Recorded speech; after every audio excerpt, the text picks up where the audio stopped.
Okay, my students, once again I am coming to the topic. हम लोग राष्ट्रीय आंदोलन की चर्चा कर रहे थे। पीछे हमने जो रिकॉर्डिंग या हमने जो आपसे डिस्कस किए उसमें प्राय हमने बाइलिंगुअल रहने का प्रयास किया, लेकिन उसमें आपको भी थोड़ी सी असुविधा हो सकती है, मुझे भी। इसलिए मैं दोनों के लिए अलग अलग लेक्चर देने का निर्णय लिया। इसलिए अभी मैं सिर्फ आपसे हिंदी में ही कम्युनिकेट करूंगा। जो इंग्लिश वाले हमारे बच्चे हैं वो फिर दूसरे रिकॉर्डिंग को देखेंगे।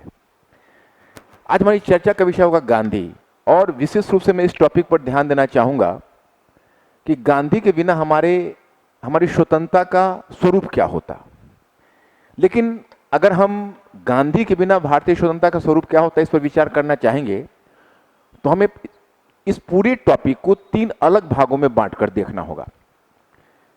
देखिए, गांधी अपने आप में एक पूरा का पूरा टॉपिक है। गांधीयन थॉट कई यूनिवर्सिटी में सब्जेक्ट हैं जो बच्चों को एक अलग डिसिप्लिन के रूप में पढ़ना पड़ता है। यहाँ पर हम आपके गांधी के व्यक्तिगत जीवन की चर्चा नहीं कर पाएंगे, न गांधी के विषय में आपको कोई एग्जॉस्टिव इंफॉर्मेशन दे पाएंगे। हम केवल यह देखना चाहेंगे 3 बातें जो गांधी को विशिष्ट बनाती है राष्ट्रीय आंदोलन में। हमारे सामने मुद्दा यह होगा कि भारतीय स्वतंत्रता का स्वरूप गांधी के बिना क्या होता।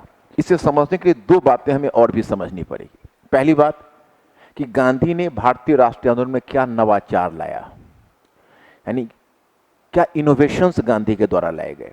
दूसरा हमारा मुद्दा होगा कि गांधी के इस नवाचार ने राष्ट्रीय आंदोलन को कैसे परिवर्तित किया। हमारा तीसरा मुद्दा यह होगा कि राष्ट्रीय आंदोलन की सफलता या आंशिक सफलता के बाद, आंशिक सफलता का मतलब पार्टीशन का भी हमें सामना करना पड़ा, फिर जो हमारे स्वतंत्र भारत में राष्ट्र निर्माण की प्रक्रिया चलेगी उस पर गांधीवादी विरासत का प्रभाव कैसे होगा। तो हमारी स्वतंत्रता का स्वरूप क्या होगा, क्या होता गांधी के बिना, इसे समझने के लिए हमें गांधीवादी आंदोलन के समस्त स्वरूप को समझना पड़ेगा। बच्चे, जैसा कि हमने पीछे देखा कि एक राजनीतिक आंदोलन के रूप में कांग्रेस पहले ही आ चुकी थी और क्षेत्रीय स्तर पर भी कई राजनीतिक संगठनों का विकास हो चुका था। लेकिन उस समय राष्ट्रीय आंदोलन का नेतृत्व भारतीय बुद्धिजीवियों के हाथों में था। 1915 में जब गांधी का पदार्पण हुआ भारतीय राजनीति में, उससे पहले वो साउथ अफ्रीका में सक्रिय रहे थे, उस समय पूरे राष्ट्रीय आंदोलन की बागडोर मुट्ठी भर भारतीय बुद्धिजीवियों के हाथों में थी। गांधी ने इस राजनीति की सीमा को तभी स्पष्ट कर दिया था जब अपने बनारस हिंदू विश्वविद्यालय के उस कॉन्फ्रेंस में जब उन्होंने इस बात को स्पष्ट कर दिया था कि जब तक हम भारतीय राष्ट्रीय कांग्रेस को 7 लाख देहातों से नहीं जोड़ देते, यानी गांवों से नहीं जोड़ देते, तब तक हमारा लक्ष्य पूरा नहीं होगा। और वहीं से उनकी यात्रा आगे शुरू होती है। तो भारत में तो पहले 2-3 वर्ष तक ही केप्ट क्वाइट, वो शांत रहे और भारतीय राजनीति को समझने का प्रयास किया, जैसा कि गोपाल कृष्ण गोखले, उनके राजनीतिक गुरु ने उन्हें सुझाव दिया था। फिर वो भारतीय राजनीति में सक्रिय होते हैं, क्षेत्रीय आंदोलन से चंपारण सत्याग्रह, उसके बाद चंपारण के बाद अहमदाबाद और खेड़ा सत्याग्रह। इसके बाद गांधी पहली बार भारतीय राष्ट्रीय आंदोलन में रॉलेट सत्याग्रह में को लीड करते हैं, उसको लेने के लिए आगे बढ़ते हैं। लेकिन उन बातों पर उन बातों की चर्चा यहाँ हम नहीं करेंगे। यहाँ हम चर्चा करेंगे गांधी ने इनोवेशन कैसे लाया। इस इनोवेशन को हम 2 आधार पर देखें। एक आधार होनी चाहिए गांधीवादी विचारधारा और दूसरा आधार होना चाहिए गांधीवादी कार्यक्रम। अब विचारधारा के स्तर पर जो गांधी ने तब्दीली लाई है उसे समझने के लिए थोड़ा सा आपको मैकियावेलियन पॉलिटिक्स को समझना पड़ेगा। माना जाता है कि आधुनिक राजनीति का जनक वह महान मैकियावेली था, जिसने जो यूरोपीय पुनर्जागरण की उपज था और जिसने प्रिंस नामक रचना लिखी थी। उस प्रिंस में उसने यह स्थापित करने का प्रयास किया था कि राजनीति का मतलब होता है यथार्थवाद और अवसरवाद, यानी अवसरवाद और यथार्थवाद से परे राजनीति हो ही नहीं सकती। राजनीति का अर्थ यही होना चाहिए। गांधी ने इस पूरी धारणा को झूठा कर दिया। उन्होंने कहा कि राजनीति नैतिकता और धर्म पर आधारित होना चाहिए, परंतु यहाँ पर उनका धर्म का आशय कोई पंथ नहीं है। धर्म का आशय है मूलभूत मानवीय मूल्यों पर आधारित होना चाहिए। उन्होंने तो इतना तक कहा कि मानवीय मूल्य और धर्म से परे राजनीति डिवास्टेटिंग है, विनाशक है लोगों के लिए। तो ये उन्होंने जो बात कही और किया ही, कहा ही नहीं, करके भी दिखाया। इससे पहले बहुत सारे विचारक और संत हुए, लेकिन माना जाता था कि विचारकों और संतों का डोमेन या प्रोविंस अलग है, जबकि राजनीतिक नेताओं का प्रोविंस अलग है। सबसे पहला जो गांधी का इनोवेशन है वो ये है कि उन्होंने राजनीति और जो आप कह सकते हैं जो विचारक का या जो संत का प्रोविंस था, अलग अलग डोमेन था, उसको मिलाकर एक कर दिया। और गांधी उस राजनीति को लीड करने आए जिन्होंने बहुत बड़ा कंफ्यूजन पैदा किया कि वो संत हैं या राजनीतिक नेता। ये अपने आप में बहुत बड़ी बात थी। फिर उन्होंने भारतीय राजनीति में हर कुछ का अर्थ बदल दिया। उन्होंने आंदोलन को कहा सत्याग्रह और अहिंसा पर आधारित होना चाहिए। फिर उन्होंने स्वतंत्रता में कहा कि नहीं, राजनीतिक स्वतंत्रता से पहले हमें नैतिक स्वतंत्रता चाहिए। ये बात अपने आप में बहुत बड़ी बात थी, क्योंकि नैतिक स्वतंत्रता इतना अस्पष्ट शब्द था जो दादा भाई नौरोजी से लेकर और मोहम्मद अली जिन्ना तक कोई भी इस नैतिक स्वतंत्रता के अर्थ को नहीं समझ पाए कि what does Gandhi mean by this moral freedom. तो ये अपने आप में एक बहुत बड़ी चीज थी और इसने राष्ट्रीय आंदोलन के पीछे एक नवीन विचारधारा को प्रोत्साहन दिया। अब जब हम यहां से आगे बढ़ते हैं तो उनके कार्यक्रम पर आते हैं।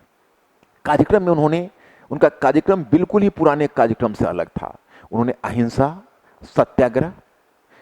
और सत्याग्रह के साथ उन्होंने जनसामान्य को अपील करने के लिए रामायण की चौपाई को उद्धृत किया। रामचरितमानस एक बहुत ही पॉपुलर लिटरेरी कॉम्पोजिशन था इंडिया का, उसको उद्धृत करने का मतलब हुआ कि वो लाखों किसानों तक आसानी से पहुंच गए।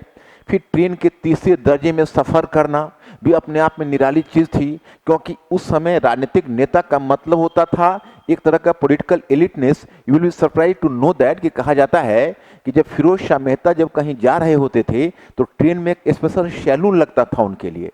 जब महादेव गोविंद रानाडे जब छुट्टी मनाने शिमला में गए थे तो उनके साथ कम से कम 25 एल्सेशियन डॉग्स थे और वैसी स्थिति में गांधी ट्रेन के तीसरे दर्जे से सफर कर रहे थे। आसानी से भारतीय किसानों ने उन्हें अपना नेता मान लिया। अब इसका प्रभाव वर्गीय समीकरण पर कैसे पड़ा या वर्गीय भागीदारी पर कैसे पड़ा? आप देखेंगे दुनिया में गांधी एक ऐसे अपने समकालीन नेताओं में भी इतने विलक्षण नेता थे जिन्होंने भारत के सभी सामाजिक वर्गों को राष्ट्रीय आंदोलन से जोड़ा। एक तरफ वो जमींदार को भी जोड़ रहे थे, दूसरी तरफ किसान को भी जोड़ रहे थे, पूंजीपति को भी जोड़ रहे थे और श्रमिक को भी जोड़ रहे थे। वो महिलाओं को भी जोड़ रहे थे, वो निम्न वर्ग के लोगों को भी जोड़ा। आश्चर्य होगा कि डॉक्टर अंबेडकर बहुत जुझारू नेता थे उस समय के दलित वर्ग के लिए, लेकिन गांधी को जितनी लोकप्रियता दलित वर्ग में मिली उतनी डॉक्टर अंबेडकर भी नहीं ले पाए। यह अपने आप में गांधी की विलक्षणता थी। अब समकालीन नेताओं में आप कुछ नाम लें, आपको बिल्कुल पता चल जाएगा। माओ सेतुंग एक खास वर्ग का प्रतिनिधित्व किया, हो ची मिन्ह ने एक खास वर्ग का प्रतिनिधित्व किया, इवन डॉक्टर सुकर्नो इंडोनेशिया के, उन्होंने भी कुछ बुद्धिजीवी वर्गों को ही अपने साथ में लिया। लेकिन भारत उस समय विश्व में कोई भी ऐसा नेता नहीं था जो अपने सभी सामाजिक वर्गों को एक साथ जोड़कर चले। और सबसे बड़ी बात हुई कि हमारा राष्ट्रीय आंदोलन शांतिपूर्ण ढंग से अहिंसा और सत्याग्रह के आधार पर क्रियान्वित हुआ, जो विश्व में एक अनोखी मिसाल थी। कम से कम रक्तपात और कम से कम हिंसा। अब इसी से जुड़ा हुआ तीसरा मुद्दा है कि अगर गांधी नहीं होते तो भारतीय स्वतंत्रता का स्वरूप क्या होता। अब इस जगह हम इस तरह की धारणा अगर रखते हैं कि गांधी नहीं होते तो भारत को आज़ादी नहीं मिलती, तो ये हमारा बरबोलापन होगा, या आप कह सकते हैं कि बहुत ज़्यादा अतिशयोक्तिपूर्ण विवरण होगा। गांधी नहीं भी होते तो भारत को स्वतंत्रता मिलती, परंतु गांधी नहीं होते तो स्वतंत्रता का स्वरूप क्या होता है, एक दूसरा मामला है। पहली बात कि 15 अगस्त 1947 को जो आज़ादी मिली, उस आज़ादी की तिथि आगे पीछे हो सकती थी। हम आगे हो सकती थी, यही नहीं बोल रहे, पीछे भी हो सकती थी, क्योंकि इतिहास के गर्भ, भविष्य के गर्भ में है या इतिहास के गर्भ में है। इसको हम नेचुरल साइंस की तरह एक्सपेरिमेंट नहीं कर सकते किस मात्रा में क्या होता तो उसका किस मात्रा में परिणाम होता, लेकिन इतनी उम्मीद की जा सकती है।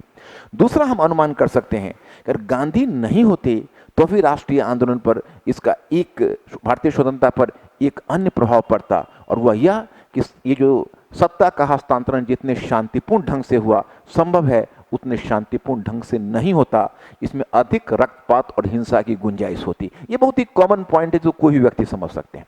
लेकिन एक और जो विलक्षण बात है वो मैं ये बताना चाहता कि अधिकतर एशियाई अफ्रीकी देशों में आप देखेंगे कि एक तरफ किसी साम्राज्यिक शक्ति से राजनीतिक आजादी तो जरूर मिली, लेकिन वो राजनीतिक आजादी ने गृह युद्ध का रूप ले लिया, क्योंकि एक खास वर्ग के नेतृत्व में आजादी मिली और दूसरे वर्गों को उससे वंचित करने का प्रयास किया गया।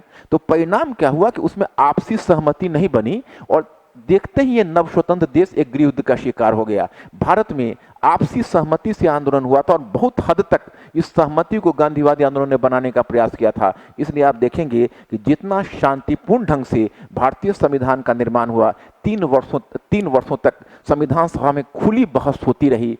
कोई भी एशियन अफ्रीकी देश इस स्वतंत्र वातावरण का मुकाबला संविधान निर्माण में नहीं कर सकता। संयुक्त राज्य अमेरिका का संविधान भी इतना ओपन नहीं था जितना भारतीय संविधान सभा थी। समकालीन इंडोनेशिया में देखिए, श्रीलंका में देखिए या किसी और एशियो अफ्रीकन कंट्रीज में आप देखेंगे तो अंतर बिल्कुल स्पष्ट हो जाएगा। तीसरी चीज, भीमराव अंबेडकर ने एक खास शब्द का प्रयोग किया है। वो खास शब्द है, उसे बोलते हैं कॉन्स्टिट्यूशनल मोरालिटी, संवैधानिक नैतिकता। संवैधानिक नैतिकता से तात्पर्य होता है कि अगर कोई भी चीज आप बल प्रयोग या हिंसा से हासिल करना चाहते हैं तो संवैधानिक नैतिकता खंडित होती है। संवैधानिक नैतिकता का मतलब होता है कि जो आप सहमति से हासिल करना चाहते हैं। जैसे आप भीमराव अंबेडकर का ही उदाहरण देखेंगे कि भले ही अंबेडकर साहब एक ऐसे वर्ग का प्रतिनिधित्व कर रहे थे जिसने बहुत ज़्यादा दर्द झेला था, बहुत ज़्यादा पीड़ा झेली थी, बहुत ज़्यादा दमन झेला था, लेकिन कभी भी भीमराव अंबेडकर ने उन्हें पूरी तरह से एक हिंसक आंदोलन के लिए नहीं उकसाया था, क्योंकि वह हर कुछ सहमति से और संवैधानिक नैतिकता के माध्यम से प्राप्त करना चाहते थे। अब इस कसौटी पर गांधीवादी आंदोलन बहुत ही सफल प्रतीत होती है, क्योंकि गांधी ने अहिंसक ढंग से जो स्वतंत्रता हासिल की, इसका सीधा प्रभाव भारत के प्रजातंत्र के भविष्य पर पड़ा। क्योंकि एक कहावत आपने सुनी होगी कि रोपे पेड़ बबूल का तो आम कहाँ से खाए। अगर आपने हिंसा के आधार पर स्वतंत्रता हासिल की है तो पूरी की पूरी आपके स्वतंत्र देश की विरासत उसी हिंसा से ग्रस्त हो जाएगी। अब समकालीन पाकिस्तान को देखिए कि मोहम्मद जिन्ना ने डायरेक्ट एक्शन छेड़ा था, मुस्लिम लीग ने हिंदू मुस्लिम दंगे भड़काए, परिणाम क्या हुआ? पाकिस्तान एक अस्थिर राष्ट्र बना रहा। परंतु भारत में हमने अहिंसा के आधार पर आंदोलन छेड़ा तो संवैधानिक नैतिकता में वृद्धि हुई, हमारा एक संविधान बनकर तैयार हुआ और उस संविधान ने 7 दशकों तक अपनी सफलता को सुनिश्चित किया है। तो बच्चे, थैंक यू वेरी मच। अब हम फिर नेक्स्ट इश्यू पर आपसे चर्चा करेंगे।